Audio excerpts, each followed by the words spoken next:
بسم اللہ الرحمن الرحیم۔ عامر ہمیشہ اپنی والدہ کی نصیحت ایک کان سے سن کر دوسرے کان سے نکال دیتا۔ سب گھر والے اس کی اس عادت سے بہت تنگ تھے۔ وہ گھر کے سارے پیسے اپنے نشے کی بری عادت میں صرف کر دیتا۔ اس کا ایک ہی بھائی عمران تھا جو بہت محنتی تھا۔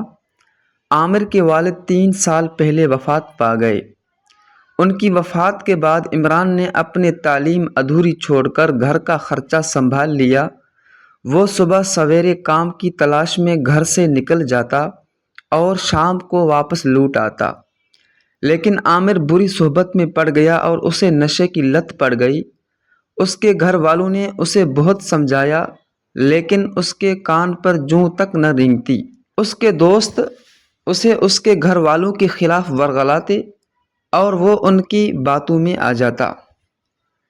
ایک روز عامر نشہ کر کے رات کو دیر سے گھر پہنچا اور چلا کر اپنی والدہ سے کھانا مانگا تو اس پر اس کی والدہ نے کہا، عامر بیٹا گھر میں کچھ کھانے کو نہیں ہے۔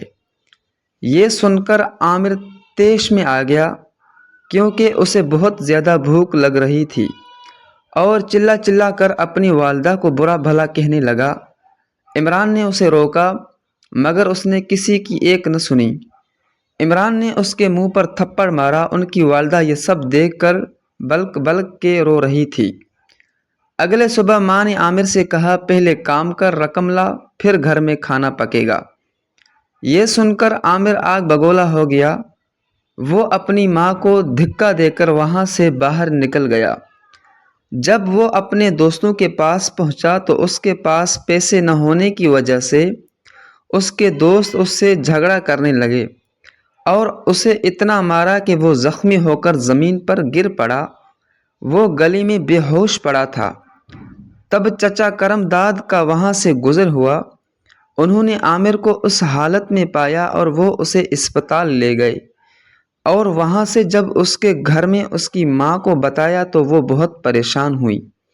جب عمران واپس آیا تو اس کے ہاتھ میں مٹھائی کا ڈبہ تھا اور وہ بہت خوش لگ رہا تھا، کیونکہ اس کی ایک فیکٹری میں نوکری لگ گئی تھی۔ اس کی والدہ بہت خوش ہوئیں، لیکن جب عمران کو عامر کی اس بات کا علم ہوا تو وہ بہت پریشان ہوا۔ اب عامر کو اپنے برے رویے اور برے صحبت کی سزا مل گئی تھی۔ وہ اب بھی نکاہت محسوس کر رہا تھا۔ اس نے اپنی والدہ سے اپنی برے رویے اور برے صحبت کی معافی مانگی تو اس کی والدہ نے اسے معاف کر دیا۔ کچھ دن بعد عامر نے ایک سرکاری اسکول میں داخلہ لیا۔ اب عامر دل لگا کر پڑھائی کرنے لگا۔ وقت کے ساتھ ساتھ ان کے گھریلو حالات اچھے ہو گئے۔